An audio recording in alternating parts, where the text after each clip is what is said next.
Allah Teala Celle Celaluhu Davud Aleyhisselam'a Mescid-i Aksa'nın inşasını emretti. Davud Aleyhisselam inşaata başladı. Yani tefsir-i şerifte geçeni anlatıyorum size. İnşaata başladı. Bir müddet inşaat gitti. Yıkıldı inşaat ya. Çöktü.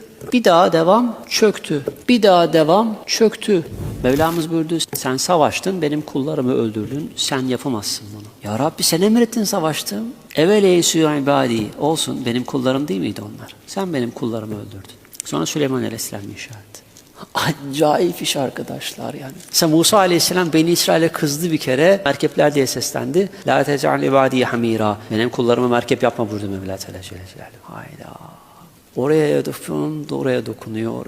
Efendimiz Kaddis sallallahu aleyhi ve sellem öyle buyurdu. Allah Teala insanı çuval gibi silkeler, ondan sonra yardım eder. Yani çuval gibi silkelenince ne oluyor?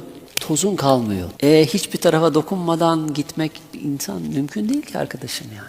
Mümkün değil ki hiçbir tarafa dokunmadan gitmek.